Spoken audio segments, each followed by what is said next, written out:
Welcome back, I'm Angie, and today's episode is part 2 of last week's episode with Mikayla Menzies, she, her pronouns. Last week we talked about what it means to have a home, signs from the universe, loss, grief, and recovery. You also got the chance to hear a snippet of her latest song, Mess, which you can find on all streaming platforms by searching up her name, Mikayla Menzies. Enjoy this week's episode. You can't find yourself unless you lose yourself first, because you can't find what isn't lost, right? Yeah, absolutely. Oh, that's such a good one too. Just feeling lost and feeling alone in the world is a very common feeling.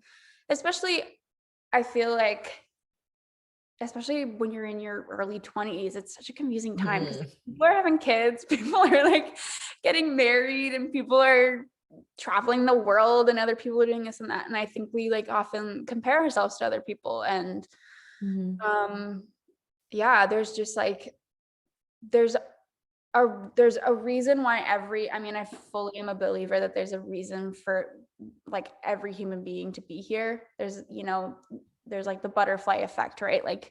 Everything that you do and say affects everything else, and you don't realize how much value and meaning you do have.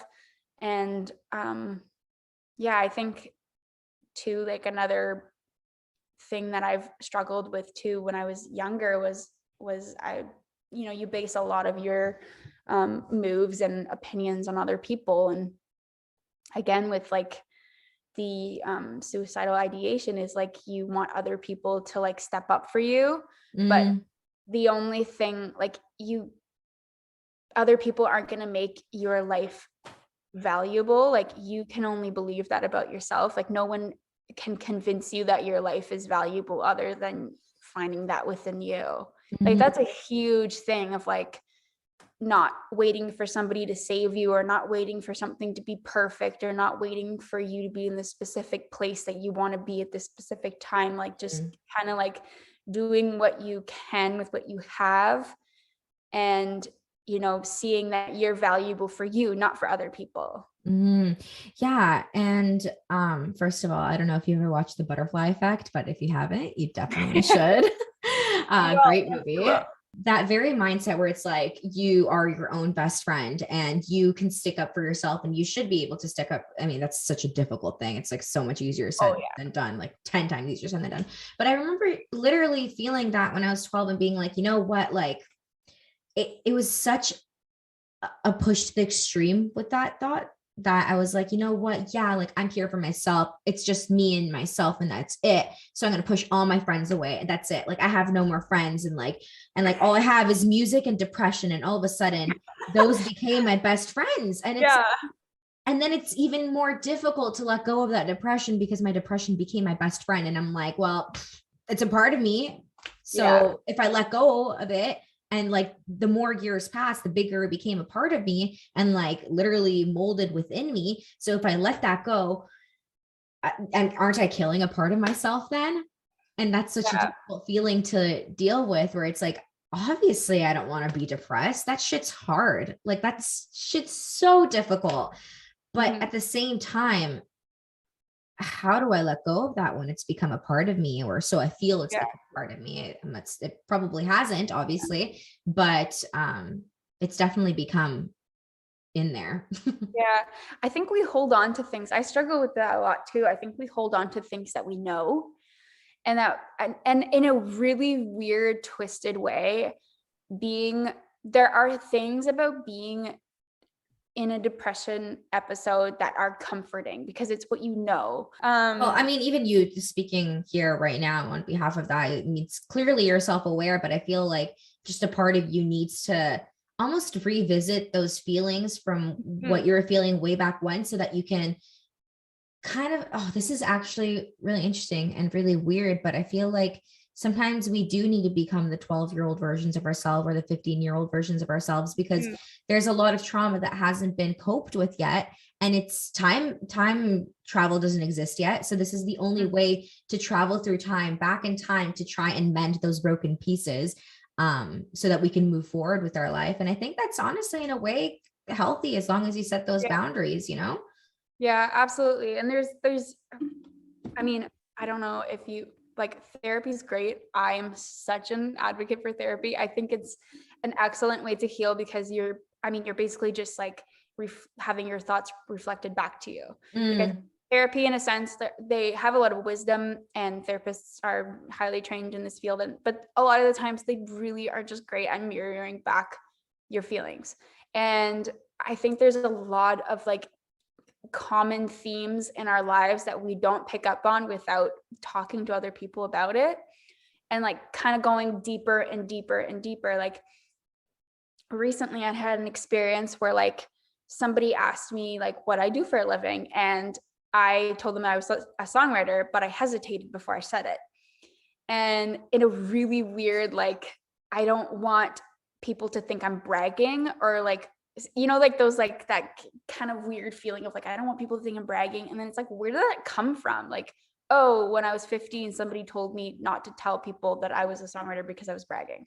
So like, there's like little tiny things that are woven into us that like we need to like kind of unravel and like kind of like revisit a little bit to heal. But yeah, it's just really small things that kind of picks up at us. And I think even just that, like, just, I do a lot of like writing. So, when that experience happened, I went home and I wrote, I'm a songwriter, like 20 times on a page. Good. Just so I could, like, put it into my brain, like, why am I embarrassed to say this? Like, why?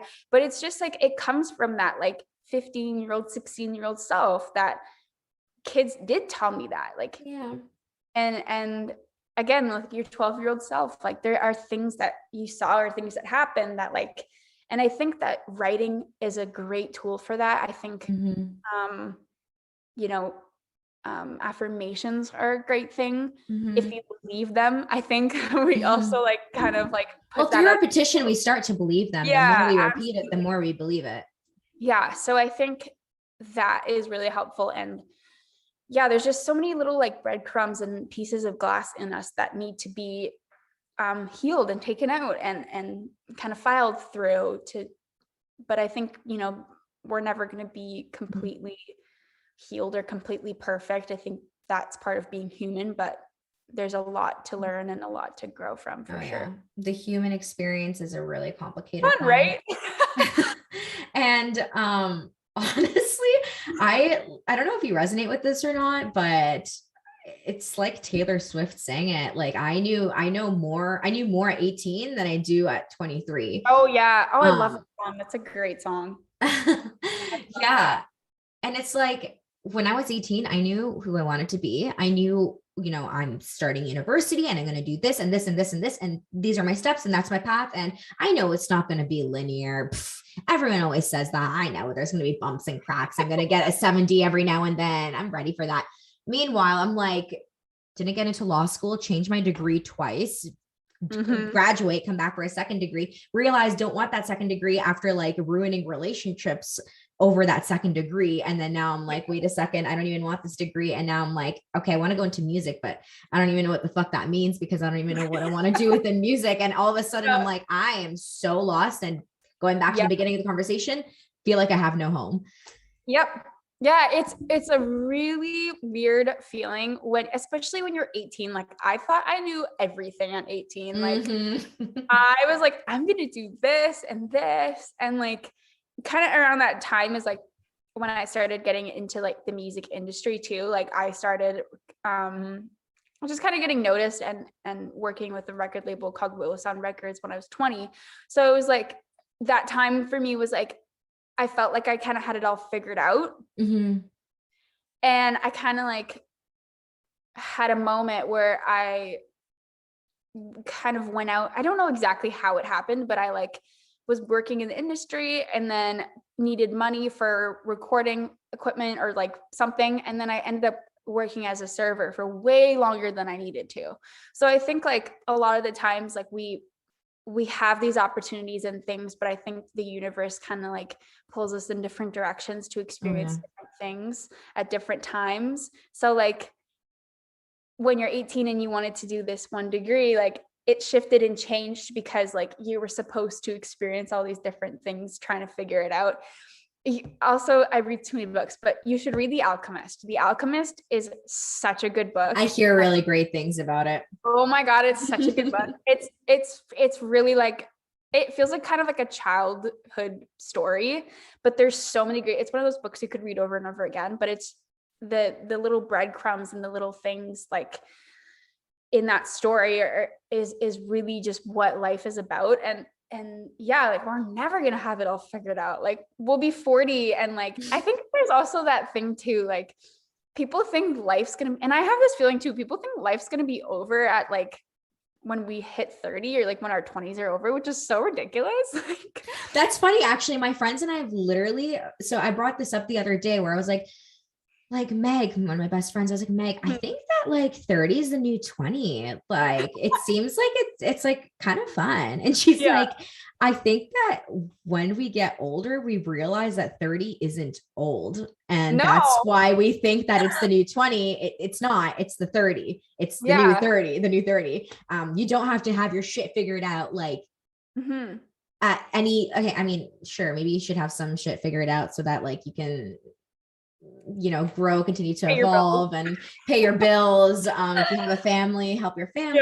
Absolutely. But we never have our shit fully figured out. There's always shit left to figure out. Yeah, absolutely.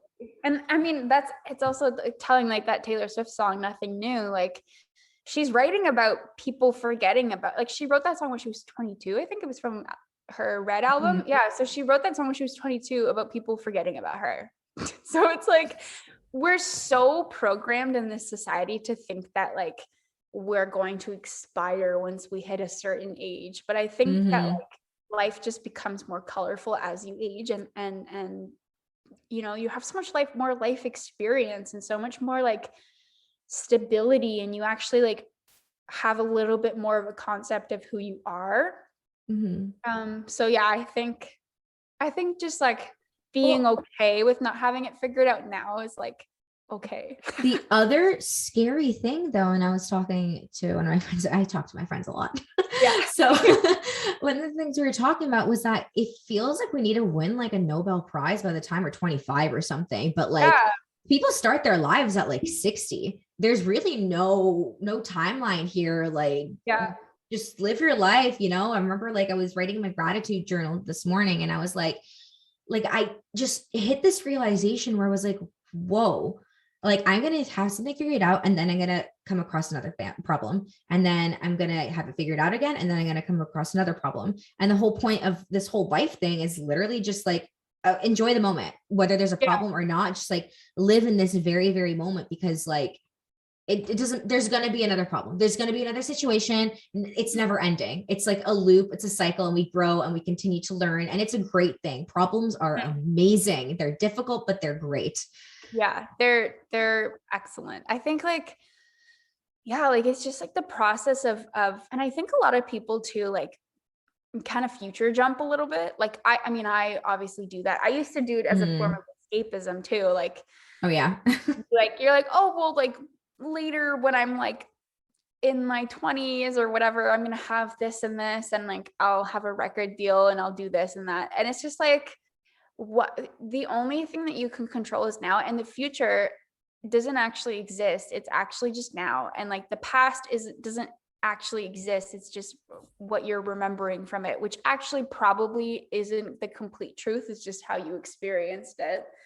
There's like this really fun analogy of like a lot of like everyone says like the sun rises and the sun sets, but it actually doesn't. It just kind of like rotates. Yeah, it actually it stays in one spot. It actually doesn't like, I know that's kind of like really deep, but it actually doesn't. Like it just kind of stays. It's just based on where you were living at that time. So the truth is always subjective, but like what is true will always resonate with you.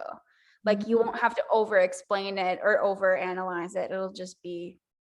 So I think that that's how you kind of know you're on the right path. It's like a really beautiful thought process right there. But not mine. I read it in a book. It was from a book. I won't take credit from it. It's from like an Eckhart Tolle book, I swear. no, I mean, okay, maybe don't take credit for the exact thought, but like you brought it up just now. Yeah. You know, you're believing in it, and I believe in it too now. I never even thought of it that way. But it's funny that you bring up the idea of living in this future. Basically, when I was 12 years old, my cousin gifted me a journal for my birthday, and she set me on this tradition where every year on my birthday, I write a note to my future self and a bucket list of all the things I want to complete throughout the year. And I still do it every single year. But when I was 12 years old, I added on to that, since it was my first one. I was like, okay, I'm also going to write a bucket list of everything I wanted to achieve when I'm 19 years old. Mm-hmm.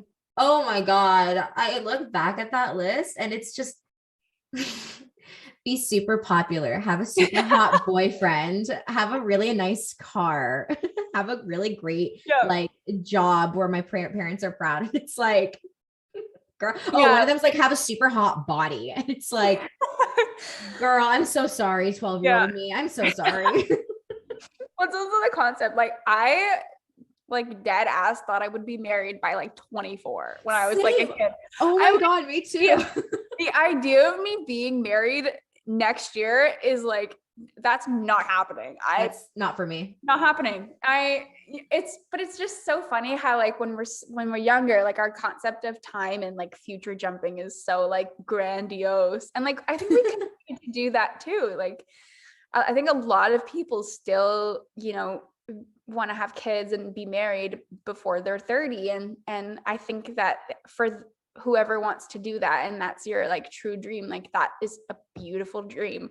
But I think just because you're not pursuing that path at this time, it doesn't make you less worthy than them. Absolutely. Or like, you know, so I think, I mean, I struggle with that too. I never went to university. So I was always comparing myself to people. Like I would go to like, all of my friends were at university. So I would go to the parties that they were going to. And like, I was embarrassed about what I did, which is so silly, but like, I think we just compare ourselves so much to other people because we want to be accepted. But I think for me personally, I just wasn't in the right rooms.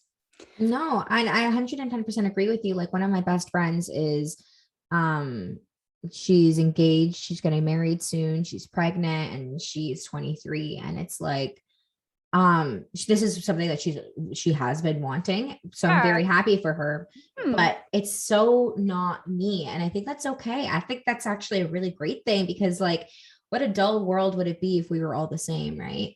Absolutely. Yeah, absolutely. Yeah. I also have a friend who's pregnant right now too.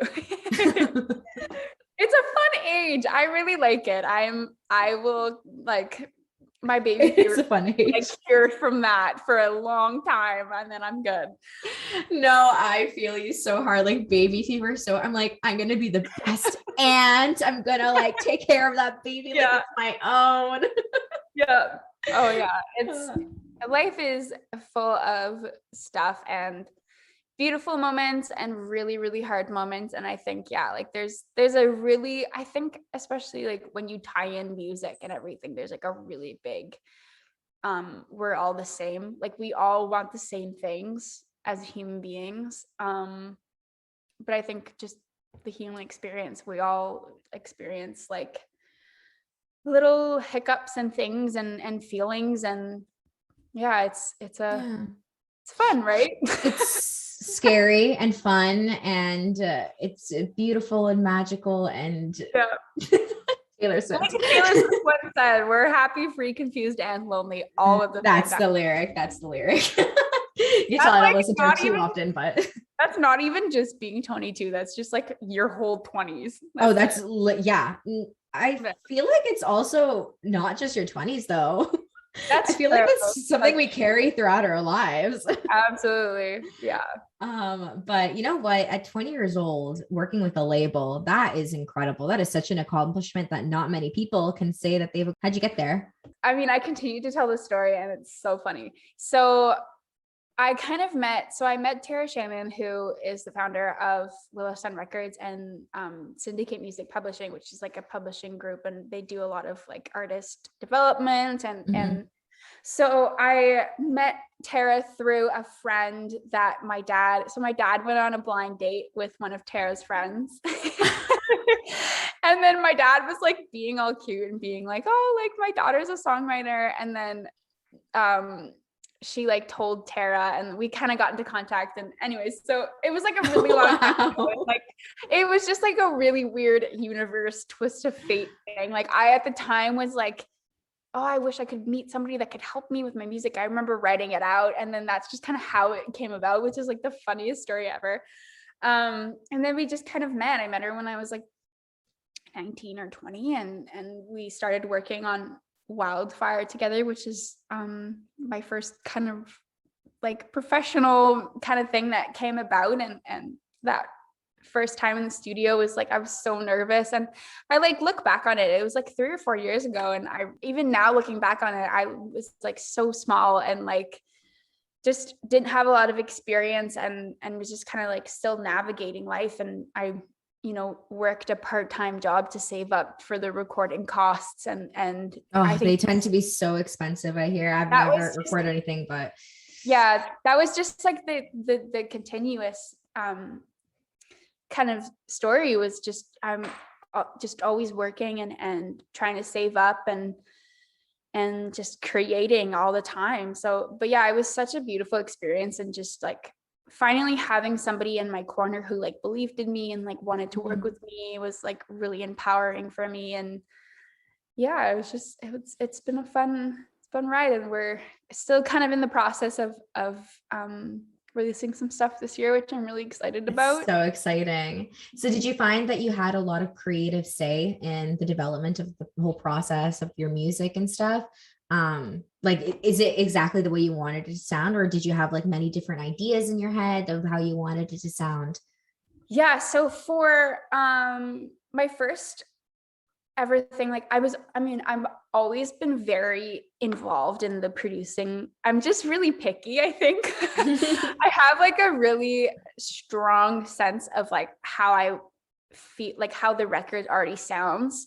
I just like, obviously I'm not a producer, so I kind of always just like bounce off my ideas, and I always use like the silliest language. Like I'm like, I really just want these drums to sound like they're underwater, and everyone's like, what do you mean? I'm like, do you know what I mean? A song interpreter will understand. So I think that is like kind of like a little quirky thing that I do. But yeah, like in all, like I've been working with Eric Eagleson on Mess and these next records that are going to come out this year, and he's awesome. Like I worked with him on Mess, and he's just like such a like genius. And I think like for Mess especially, like he really turned my feelings into like sound. Like that was like the best way to explain it. Like I felt really like musically understood when I heard like the first demo of Mess. I was like, okay, like this really works. So like but yeah, so for this year I have like a little setup here on the island, and we're just kind of like going back and forth and having some ideas. So yeah, I think I just have like, I definitely have a lot to say just because I'm picky, but I think I always have just like a little bit of a sense of where the record is going to go and what I want it to sound like. So no, but that's awesome. I know a lot of songwriters, they know a few chords on the piano or guitar, so they can't really pick up instruments per se. So when you showed your music, did you have like a conception of how the instruments would sound like, or was it mostly that you were focused on your voice and lyrics? I think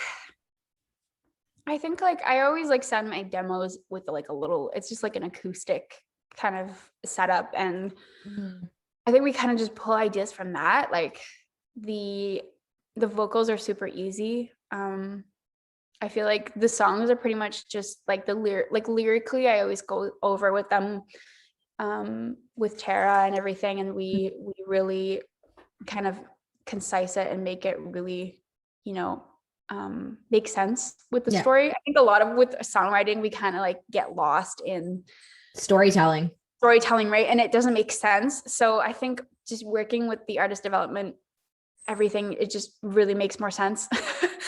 because you like bring a song to everybody and you're like, does this make sense? And they're like, no, let's fix it. So I think it's just kind of having someone to mirror your ideas back is really helpful.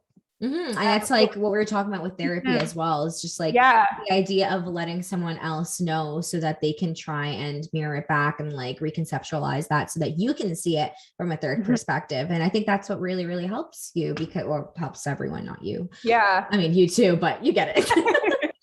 Yeah. And then whereas the production goes, I mean, YouTube's a great tool.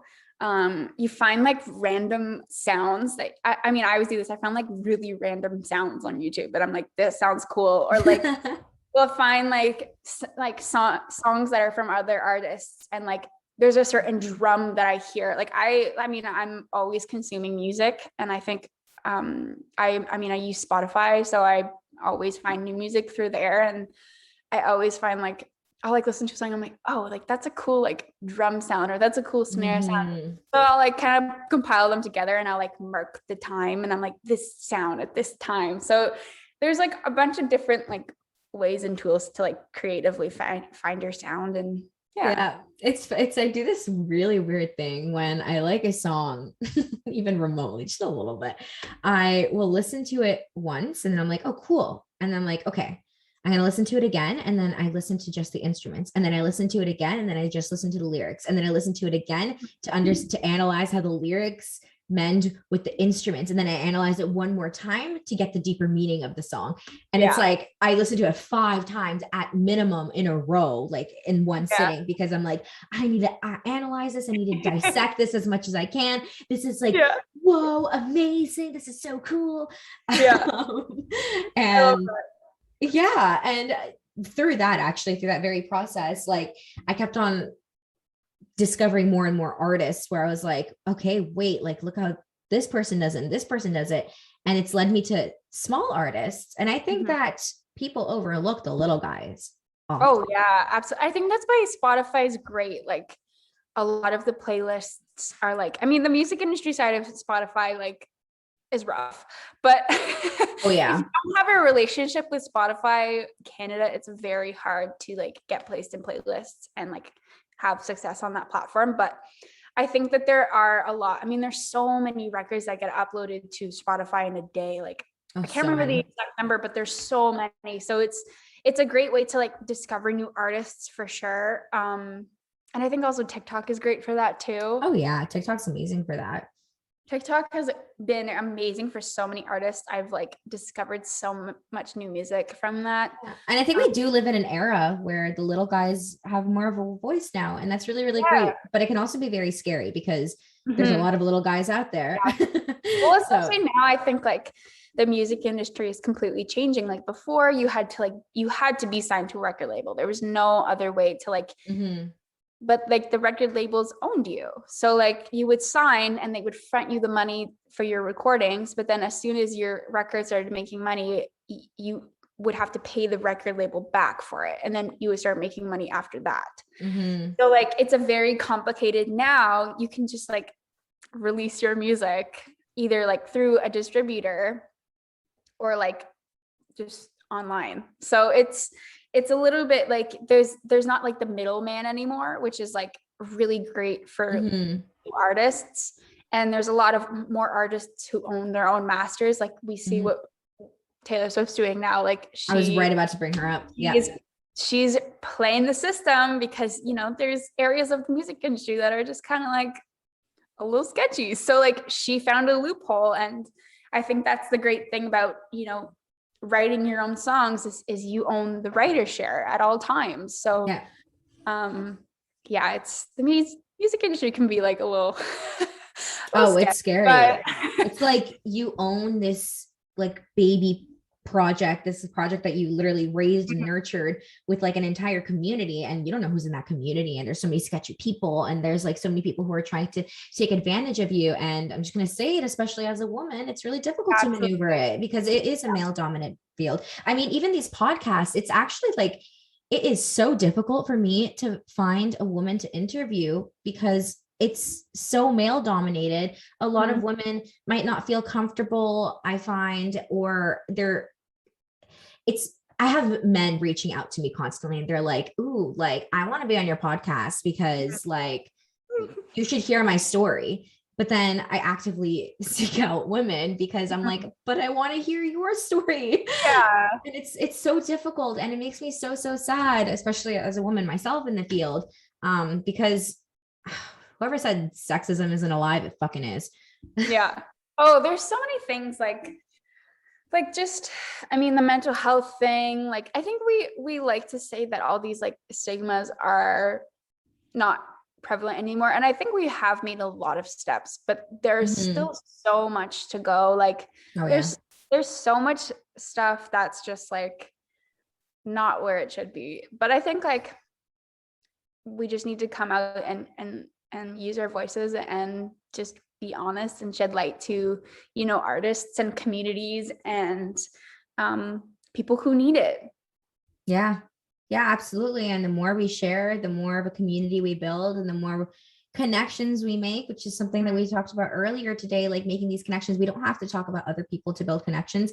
In fact, we can open up and talk about ourselves, even though that's a really, really scary thing. It's like the best way to make a connection, you know, like what we're doing right now. I mean, I've learned so much from our conversation and like I keep making realization after realization. Yeah, no, it's really refreshing. And it's, I there's so many like little, there's so many of the same people as you in the same city. Like I mean, you live in Ottawa, right? Like I lived in Ottawa, so now I'm actually in the GTA. Oh, gotcha. Yeah. So like, but like we could have crossed paths in Ottawa, but it's just like, I think it's just really such a testament to like looking around and being like, what kind of people do I want to surround myself with? Right. Yeah. Like what they say, like you are like the six closest people to you is like a reflection of who you are. You're like the average of the closest, like the 6 or 5. I forgot what the number is. I actually just had this conversation. Yeah, something like that. And like, I remember looking around myself, like in Ottawa, and I was just in the wrong place at the wrong time. Like there was so many people around me that I could have focused on, but I just was not focused on the right things at the right time. And it's a scary realization. Yeah, you're like, and I think like that was a big theme for me, like not fitting in and not feeling like I was understood or seen or accepted. And it was like, and I remember like, my dad's gonna listen to this and laugh, but he always said, he's like, Mikayla, what are you doing? Like, you need to like be around people who do music. You need to be around artists and like-minded people. But I think it's like, when you're in a toxic relationship or like whatever, once you get out, you realize all these things that happen and you're like, oh, like I thought everything was like fine and dandy, but it actually really wasn't. And I kind of muted myself and made myself small a lot of the times. So yeah. And I don't know if you felt this, but especially in high school, I felt so much like a fraud because I felt like I had to like, you know, bite my tongue at certain points or like say certain things a certain way because like I was friends with a lot of friends by association and I went to parties often by association. And that very feeling, even though I was fortunate to have friends and great friends too, like I'm still best friends with one of those people.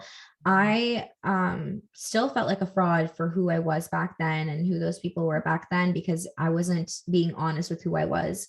And maybe a part of me, sure, was the average of all those people, but that part of me wasn't the dominant part of me. It wasn't who I really wanted to continue to be. Or someone who I had a full connection with, like that part of me wasn't someone who had a full connection with. Yeah. So, and mind you, we have so many layers, like so many dimensions to us. So it's inevitable that there must be one little part of you that probably connects with these people, which is why you've crossed paths with them. But it's like, what version of yourself do you want to be? You know? Yeah. And it's like, yeah, it's also like the connections that you attract are also like, in a sense, I think like if they're connections where you're not fully seen, I think you're attracting that because there's something that wants to be healed. Like you're a magnet, like I don't know if you're familiar with like the law of attraction, but like, oh yeah, you're completely like a magnet for everything that like anything and everything. Like your energy is really just a frequency that attracts everything. So like, if you're attracting people that like aren't necessarily like completely accepting of you, it's like, well, maybe you're just not completely accepting of yourself. oh yeah. So like there's like certain like things like that. And I think just also like, yeah, like it's just like a really big game of energy and who do you want to be? Like you said, there must be some part of you that's attracted to that. But it also plays into like people pleasing things. Oh yeah. Right? Oh, 100%. You're like, and I think that in a way, like, I feel like people pleasing is a little bit and can be deceiving because you're people pleasing because you want to be loved and accepted, which is mostly why people please, right? Like, oh yeah. So you want to be loved and accepted, but you're not being who you are. So you're not actually being loved and accepted for who you are. You're just being loved and accepted for who you think people want you to be. Like, it's like this weird, yeah. Because you're not actually being loved and accepted. You're just being loved and accepted for this like thing that you're depiction of yourself. Yeah.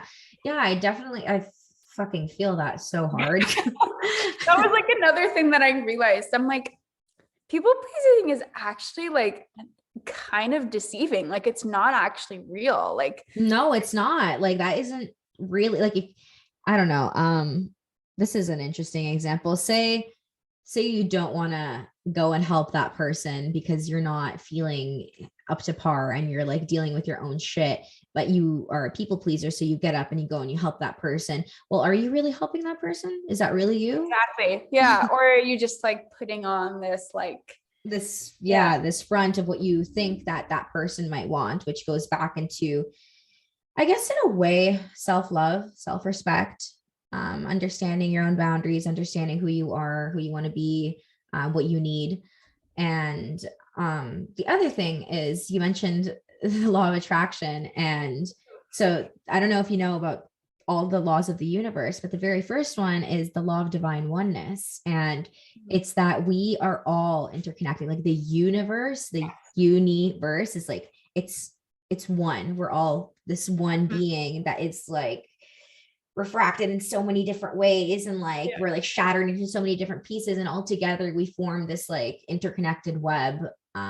So when we work on ourselves and we put the energy out, which is a part of the law of attraction, and we bring in that energy in, it's because we're also interconnected with one. And sure, maybe you are connected with that person that you don't necessarily feel a connection with, but it's because an older version of you might be connected to them, a version of you that you don't feel as connected to anymore, or a version of you that you kind of want to detach from and let go and move forward from. And that's totally okay. And that's also why it's okay to grow apart from people and walk away from people in your life. And even after big fights, I think it's great to acknowledge that it's okay to grow apart and kind of take different paths. But, you know, your time together was still a great time. Yeah. I think there's just like, there's really great power in knowing your worth in relationships, and like being able to know when it's time to let go. Yeah. And not in a like not in a like negative or low energy way, just in a, and I think that happens a lot in like, you know, you go on a date with somebody and it doesn't work out. It's not personal most of the time, but we take things so personally.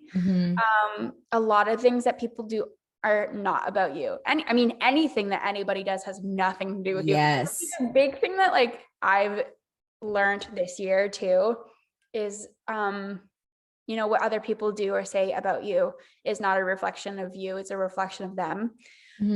So I think we just grow apart from people, and like you said, like the old version of you resonated with those people, but like the new version that you're becoming doesn't. And that's there's nothing that's like, I think that's like a big thing, that there's just like nothing negative or bad about it. It actually is something that should be celebrated, in my opinion. Like, I think so too. Yeah. Because I mean, like, honestly, the person who I was even 2 years ago probably wouldn't have met you. So like, and like, I think it's just one of those things too, where like in the past, like that version of you, sure, was liked, but like this new version of you is going to be loved. So it's like the step up of like, instead of being understood, you're going to be seen. So yes. it's all the different like language and words of life and evolving and growing. Yeah, and I love the way you put that the other version of you was liked. I mean, maybe that version of you is loved too, but did you love that version in a of different you? way now? Yeah, in a different, maybe a deeper way now. Yeah, and I mean, again, like maybe no, I didn't love the version of myself 3 years ago because I felt like I wasn't being honest with myself. I was people pleasing too much. So like, did I really know myself? So I didn't really love myself back then. So like, and that is the purest form of love, your self-love. Yeah. Cliche. It's so cheesy, but it's true. true. Yeah, it's true.